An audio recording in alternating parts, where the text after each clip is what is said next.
L'information de 23 heures sur RTI1. Madame, monsieur, bonsoir. Les titres sommaires de ce journal. La présence de la Côte d'Ivoire au 17e sommet extraordinaire de l'Union africaine à Niamey.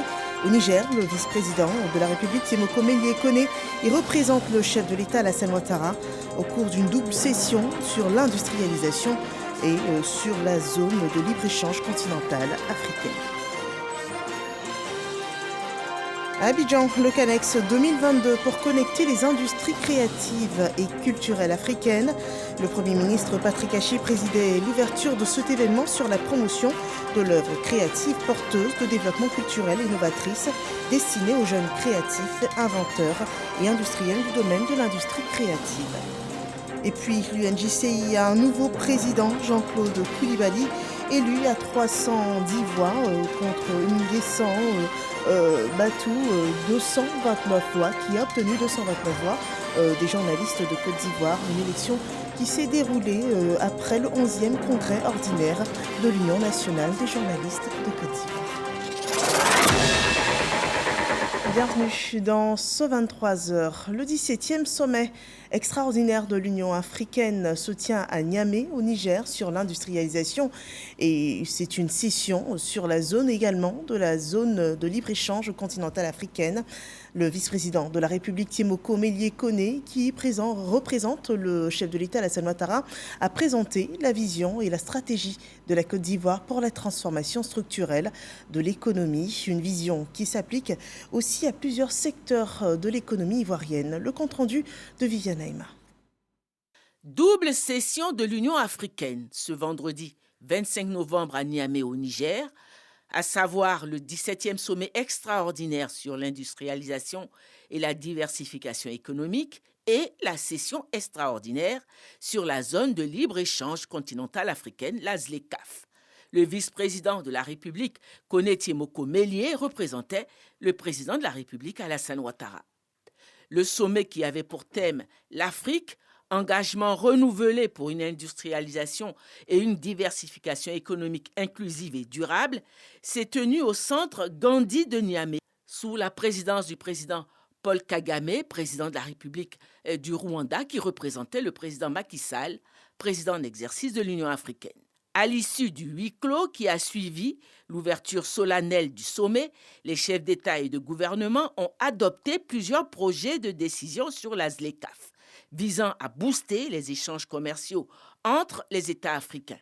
Les chefs d'État et de gouvernement ont également adopté le projet de déclaration de l'Union africaine sur l'industrialisation, qui prend en compte les critères et modalités pour accélérer l'industrialisation de l'Afrique. Au cours des échanges, le vice-président de la République, Kone Tiemoko Melie, a mis l'accent sur 3 de ces modalités, en l'occurrence le démarrage de l'industrialisation par la transformation locale des matières premières agricoles et minières, le rôle primordial du secteur privé dans la mise en œuvre de la stratégie d'industrialisation et le financement des réformes. Il a appelé les institutions financières africaines, notamment la Banque africaine de développement et l'Afreximbank, à s'investir dans la mise en œuvre de la stratégie africaine d'industrialisation. Il faut souligner que les différents intervenants lors du sommet ont tous lancé un appel pressant face à la lenteur constatée dans le processus d'industrialisation de l'Afrique, malgré les volontés affichées des États et les engagements pris depuis des décennies. Au terme des travaux, le vice-président de la République a regagné Abidjan dans la soirée du vendredi. Et de Niamey, nous partons à Dakar où Jean-Claude Brou a pris pleinement sa fonction de gouverneur de la Banque centrale des États de l'Afrique de l'Ouest. Une cérémonie d'installation en pleine célébration du 60e anniversaire de la BCEAO autour d'un symposium sur le thème « Les banques centrales dans un monde en mutation ». Un contexte difficile marqué par des crises multiformes qui touchent les pays de l'UEMOA et également les pays du continent africain, suivant ce compte-rendu de nos envoyés à Dakar, Adama Kone et Ulrich Adangan. Désignation le 4 juin, prestation de serment le 8 juillet, le processus de nomination de Jean-Claude Kassi-Brou s'achève ce 25 novembre par la cérémonie d'installation à Dakar au Sénégal. Selon le président en exercice du Conseil des ministres de l'UEMOA, c'est tout simplement l'homme du moment. Monsieur Brou dispose de références académiques solides et d'une expérience professionnelle riche et diversifiée. Qu'il suffise de rappeler son parcours au Fonds monétaire international. Dans la haute sphère de l'administration de son pays et au niveau du haut management de la BCEAO. Et enfin, son mandat remarquable et remarqué à la présidence de la commission de la CEDEAO. Pour sa part, le nouveau gouverneur mesure pleinement les charges et défis qui l'attendent. Avec la crise de la Covid, avec la crise liée à la guerre en Ukraine, dans le monde entier, les prix ont augmenté. On a une inflation. Les produits énergétiques, les produits alimentaires ont vu leur prix fortement en hausse. Mais dans l'UEMOA, l'inflation a été contenue à 7%, alors qu'en Afrique, la moyenne est à 14%. C'est important de maintenir cette inflation à ces niveaux faibles. Dès 2021, on a eu une croissance de 6%. 2022, on attend encore presque 6% dans l'Union. Et si vous regardez, cette croissance, ce taux de croissance est supérieur à la moyenne de tout le continent africain. C'est un défi important.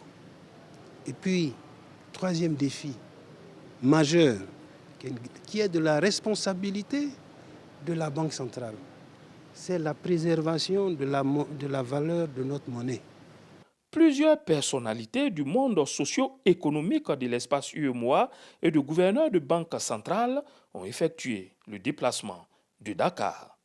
Avec le rayonnement de la Côte d'Ivoire sous la haute autorité du président de la République, nous espérons vivement que le nouveau gouverneur continuera dans l'élan, dans la dynamique de ses prédécesseurs. Nous ne serons en douter, tant il est vrai que lui-même, il a un excellent parcours partout où il est passé. Je crois qu'il sait là où il faut aller, là où il faut réfléchir. Il a aussi tout ce qui a été fait par ses prédécesseurs, la dynamique qu'ils ont instituée de plus en plus. Et je pense qu'il a tous les éléments aujourd'hui pour pouvoir être un bon gouverneur et un gouverneur performant dans la lignée de tous ceux qui ont apporté quelque chose à la Banque centrale. La veille, à la question de savoir si la qualité de la succession était assurée, sans hésitation, le vice-président répondait. Oui, je peux l'affirmer. Jean-Claude Kassi-Brou est le 6e gouverneur de la BCEAO, après Abdoulaye Fadiga, Alassane Ouattara, Charles Konan Banny, Henri Dakouri Tablé et Temeko Méliet. Koné. Et nous revenons ici à Abidjan, où la culture, le secteur économique à la croissance la plus rapide au monde, est au cœur d'un événement, le CANEX. C'est une déclaration du Premier ministre à l'ouverture du Forum sur les industries créatives qui se tient à Abidjan.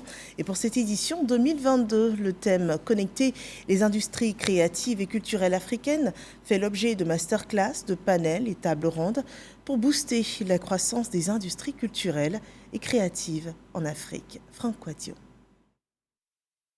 Le Forum Creative Africa Nexus au CANEX Weekend 2022 ouvre ses portes à Abidjan. 3 jours de verve créatrice, de formation autour de l'industrie créative et de ses opportunités, des panels sur les arts, le spectacle et l'audiovisuel. En clair, une Afrique qui ose par la créativité.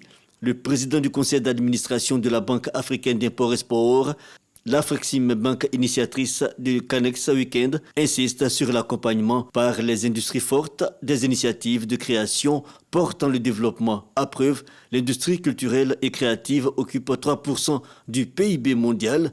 Un aspect relevé par le Premier ministre Patrick Achi, représentant le chef de l'État, le président Alassane Ouattara, lors de son discours d'ouverture. Lorsque les bonnes conditions sont en place, la création de valeur du secteur culturel peut ainsi atteindre plus de 10% du PIB, comme aux États-Unis ou au Brésil, qui ont développé l'une des industries de séries télévisées les plus prospères au monde. Mais ces données disent également tout de l'extraordinaire marge de progression qui est la nôtre. Quand, par exemple, en 2019, seulement 1,1%, soit 22 millions de dollars US du total des investissements des start-up africaines sont allés à des entreprises dans le secteur du divertissement. Une industrie culturelle dynamique, c'est un fait, mais comment faire de cette industrie un levier de développement? Patrick Hachi détermine plusieurs axes. Le premier axe concerne, je crois, la formation de notre jeunesse.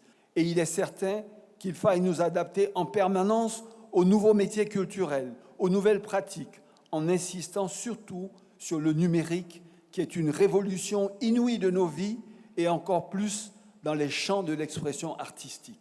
Le deuxième axe repose sans doute sur le soutien puissant que nous devons à nos entrepreneurs culturels, nous, les pouvoirs publics. L'ouverture vers le monde et l'audace dans l'entrepreneuriat sont aussi recommandées. Occasion pour le Premier ministre d'inviter l'Afrique culturelle et créatrice à oser davantage. Ce forum Creative Africa Nexus prend fin le dimanche 27 novembre.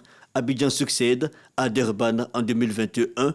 Auprès de 120 rencontres, B2B et panels ont été organisées. L'édition 2022 sera à coup sûr une découverte des opportunités et potentialités culturelles du pays hôte, la Côte d'Ivoire.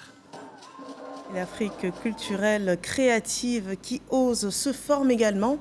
Partons pour cela en France, où le ministre de l'Enseignement supérieur et de la Recherche scientifique s'est entretenu avec les étudiants ivoiriens. Ce fut une occasion pour apporter des réponses au retard de paiement des bourses d'études et également aux défis ou difficultés sur l'insertion professionnelle. Mahama Traoré et Zakaria Traoré. Étudiants ivoiriens à l'étranger, la problématique de la bourse d'études et de l'insertion professionnelle post-études. Plus qu'une thématique, cette préoccupation anime au quotidien les étudiants ivoiriens de la diaspora. Le ministre de l'Enseignement supérieur et de la Recherche scientifique vient donc à cette première journée de l'étudiant ivoirien de France pour apporter des réponses, notamment sur la question du paiement régulier des bourses, où une réforme est attendue. Le ministère actuellement a élaboré 2 projets de décret qui sont sur la table, qui bientôt seront soumis à l'appréciation du Conseil des ministres.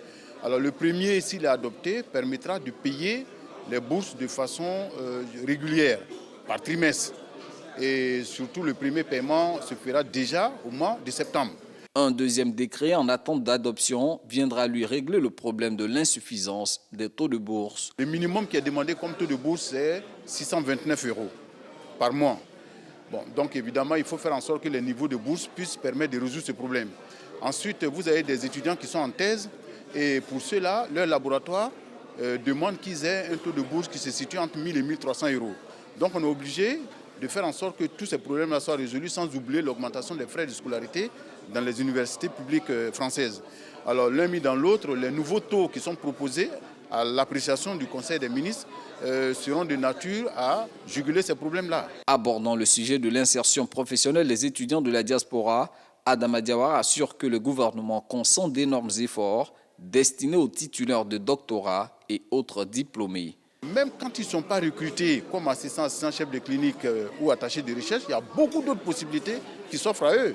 Par exemple, entrer à l'ENS, en sortie comme professeur de lycée public et après, éventuellement, repasser le concours et intégrer le corps des assistants ou des attachés de recherche via ce qu'on appelle le glissement catégoriel. Il y a aussi la possibilité de créer sa propre entreprise. Les autres.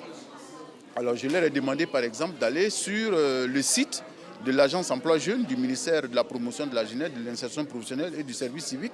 Et là, chaque semaine, sur ce site-là, il y a les opportunités d'emploi, les opportunités de stage pré-emploi et les opportunités de stage école qui sont affichées. Donc c'est de nature à les aider à pouvoir trouver un point de chute après leurs études en Europe et spécifiquement en France. Cette première journée de l'étudiant ivoirien de France organisée par l'ambassade de Côte d'Ivoire est animée par plusieurs conférences et panels. Ces échanges sont le lieu d'adresser l'ensemble des préoccupations qui touchent les 10 000 apprenants ivoiriens séjournant en France.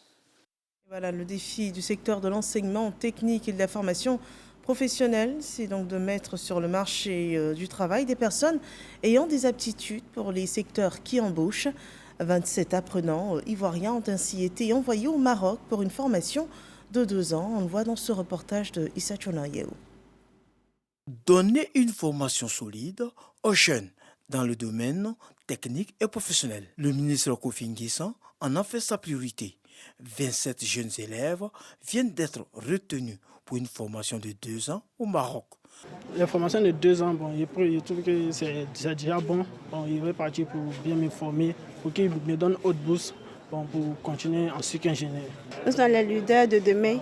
En tant que femme, je crois que c'est la meilleure façon de montrer au monde entier que la femme peut mieux faire. Bon, déjà, c'est un sentiment de joie déjà que je ressens. C'est une chance pour moi. Bon, je remercie déjà monsieur le ministre, monsieur le président et toutes ces personnes qui ont œuvré pour qu'on puisse avoir cette bourse-là.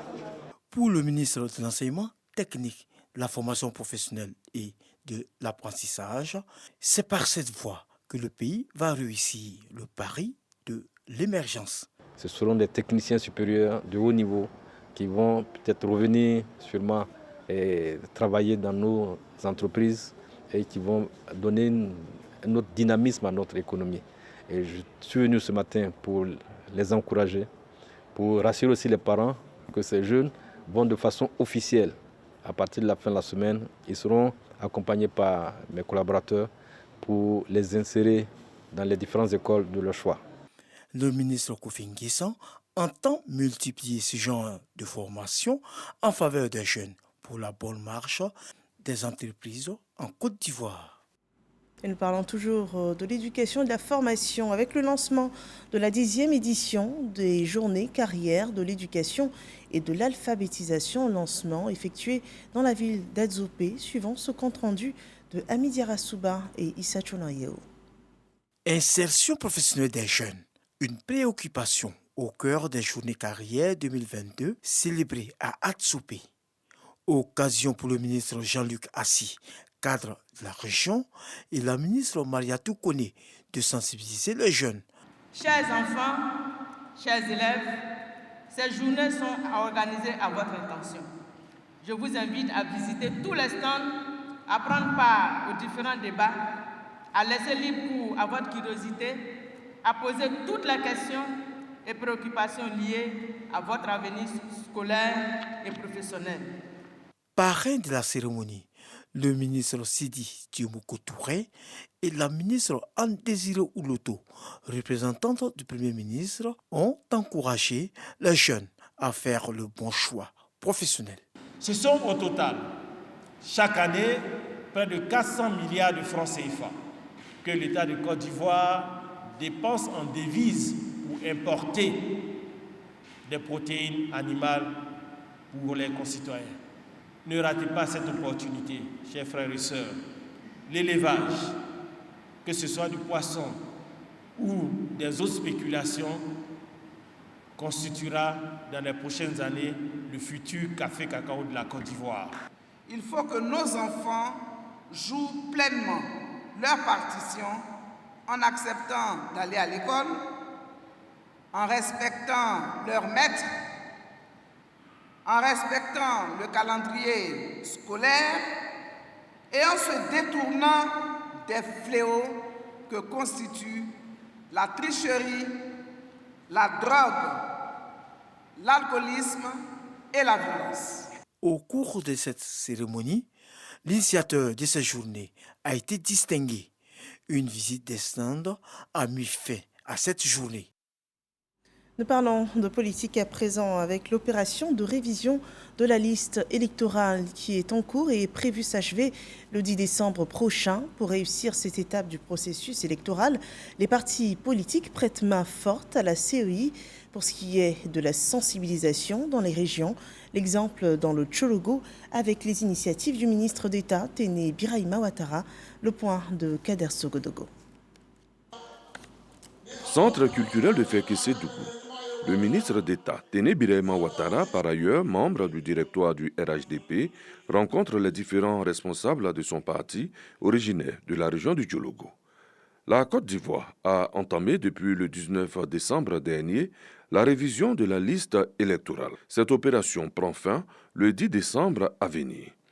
D'ici là, cette rencontre intervient pour avoir un aperçu du déroulement de l'opération. Bien entendu, des progrès ont été réalisés Nous pensons qu'il reste encore beaucoup à faire pour atteindre nos objectifs. Les objectifs ont été fixés par le RHDP. Et j'ai donc demandé aux secrétaires départementaux de mettre tout en œuvre pour atteindre les objectifs fixés. Les secrétaires départementaux nouvellement élus se sont succédés pour faire un point dans leurs différentes zones. Occasion pour Téné Birama Ouattara d'inviter l'ensemble des populations à adhérer à l'opération. Il faut aussi que les gens comprennent qu'il faut y avoir une identité dans ce monde d'aujourd'hui. L'identité, c'est d'avoir un certificat de nationalité, un extrait de naissance, être ressortissant d'une nation. Donc on ne peut qu'encourager nos parents à y aller. Indépendamment de l'aspect électoral, il y a un besoin pour les populations elles-mêmes d'être identifiées et puis de les rattacher à quelque chose. C'est très important pour nous. Des consignes ont été données pour encourager tous les nouveaux majeurs à s'inscrire sur la liste électorale. Les secrétaires départementaux, pour leur part, ont promis être aux côtés des populations pour la réussite de l'opération. Nous revenons à Abidjan, dans le sud du pays, où dans la commune de Yopougon, Adama Bictogo encourage aussi les populations et particulièrement les militants du RHDP à s'inscrire sur la liste électorale. Et pour cela, il a fait don de mégaphones et de motos pour booster la sensibilisation. Ahmed Traoré et Issa Chonayelo. Adama Bictogo à la rencontre des militants RHDP de Yopougon. Pour cette prise de contact, la population des quartiers de Ouassakara, Andokwa, Port-Boué 2 et Sikoji ont répondu présents à l'appel. Un seul point à l'ordre du jour, remobiliser les troupes et les encourager à prendre part activement à la révision de la liste électorale. Pour joindre l'acte à la parole, une centaine de motos et de mégaphones d'une valeur de 32 millions de francs CFA ont été offerts aux départementaux, délégués des zones et secrétaires des sections. Nous considérons que la révision électorale de Yopougon est donc la boussole du succès de la révision de la liste électorale. Et nous considérons aussi que la victoire se dessine à partir de l'inscription sur la liste électorale. C'est pour cela que nous sommes venus remettre donc les moyens à la disposition des responsables du parti de Yopougon pour qu'ensemble nous puissions donc sillonner Yopougon à l'effet donc de faire inscrire un très grand nombre sur la liste électorale. Le désormais premier responsable du RHDP de la commune a profité de ce rendez-vous pour se faire enrôler. Une initiative jugée opportune par les militants. Je dis merci au président de la République, son excellence Alassane Dramane Ouattara, qui nous a envoyé ce gros cadeau pour notre fin d'année. Ce gros cadeau-là, aujourd'hui, qui est le président de l'Assemblée nationale, Adama Bictogo. Avec lui, nous allons relever le défi et Yopougon fera fier à lui. À la fin de sa tournée à Yopougon, Adama Bictogo a apporté un soutien moral et financier aux familles des artistes disparus, notamment Désir Champion et Ruth Tondé, puis à Assata Touré, veuve et mère de 8 enfants qui souffrent d'un cancer du sein et du col de l'utérus. Et toujours sur la révision de la liste électorale à Bongouanou, le député Jacob Assouba a expliqué aux populations l'intérêt de cette opération. Hermaniamia.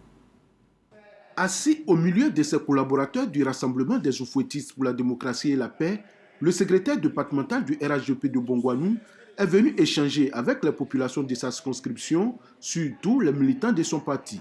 Jacob Assouba leur a surtout demandé de participer massivement à l'opération de révision de la liste électorale qui a débuté depuis le 19 novembre dernier. Nous sommes majoritaires au niveau de Bongouanou. Nous avons le devoir de garder notre majorité. Nous sommes venus sensibiliser les uns et les autres à l'effet de se faire enrôler.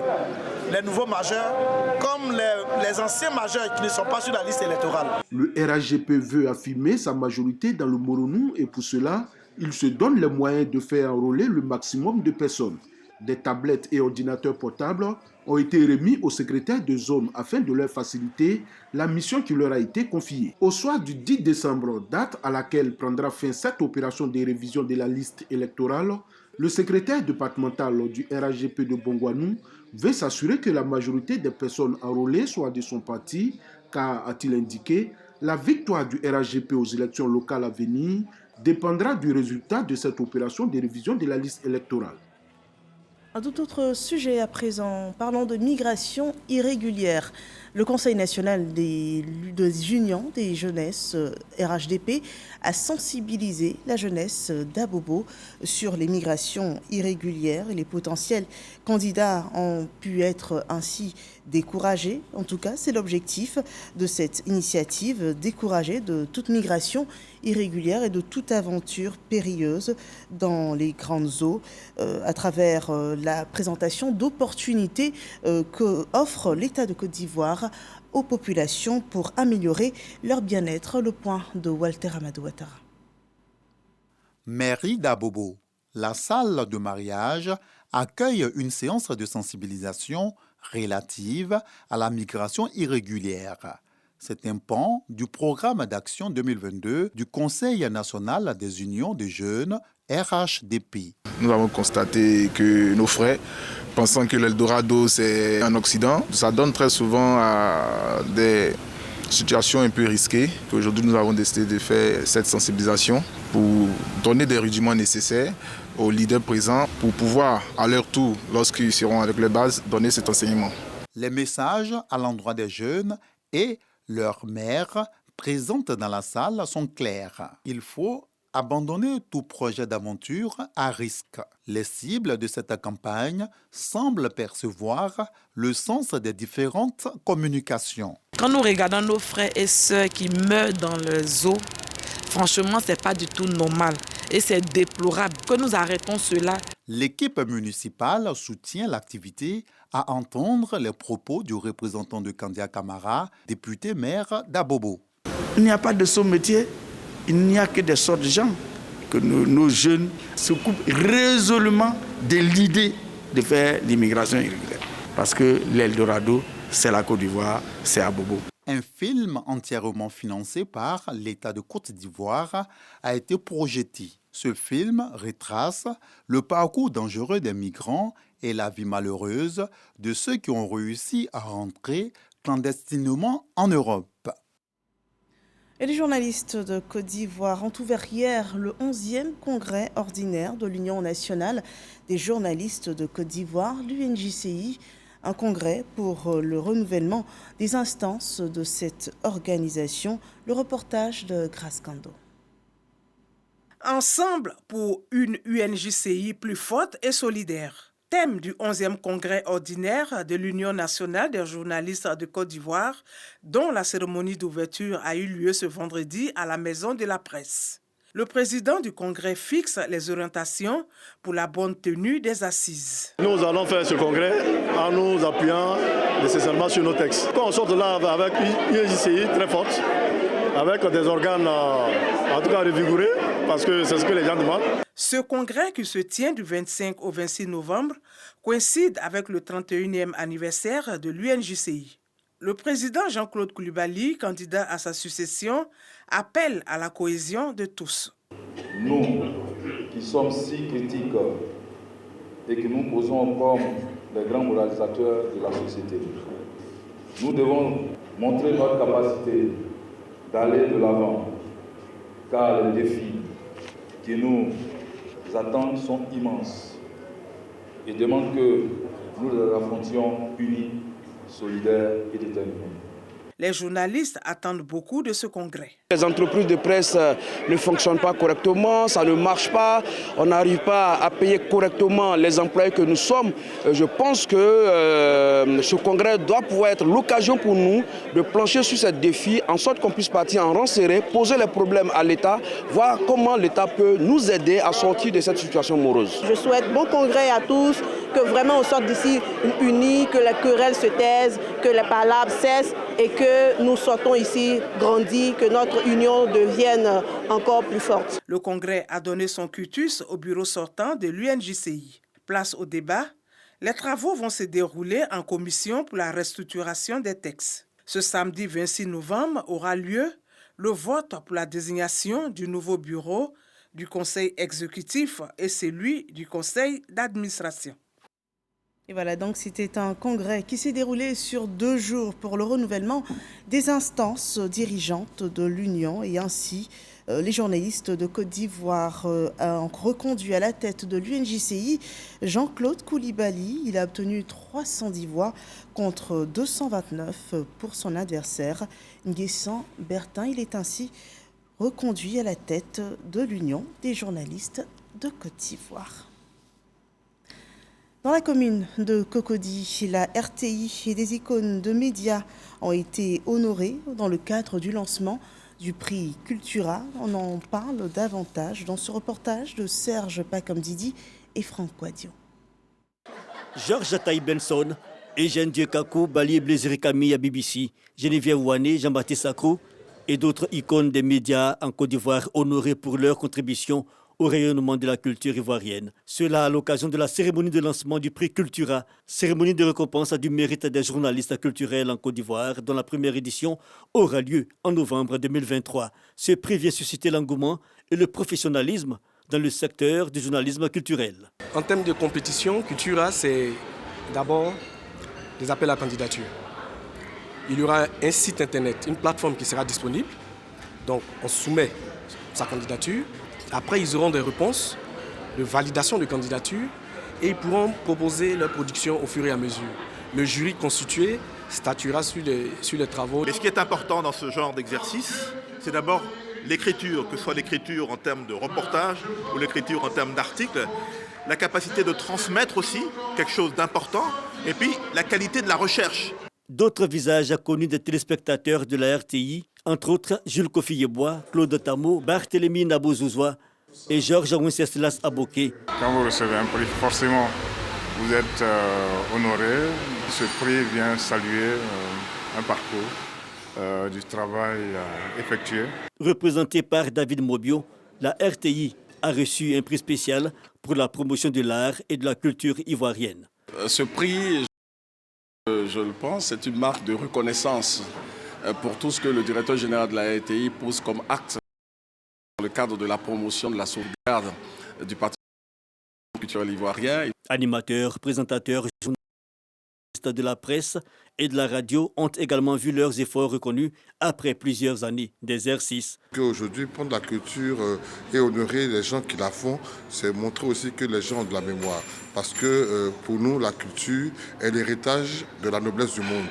Des hommages à titre posthume rendus à des personnalités qui ont fait les beaux jours de la presse culturelle, en l'occurrence Feu Roger Fulgence-Kassi, Antoine Kakou et Azo Vogui. C'est au total une trentaine de prix spéciaux et d'honneurs décernés lors de cette soirée de lancement du prix Cultura consacré à la promotion de l'excellence du journaliste culturel en Côte d'Ivoire. Voilà, la culture, la mémoire du monde. Nous achevons ici ce journal. Merci de nous avoir suivis. Excellent week-end sur RTI 1.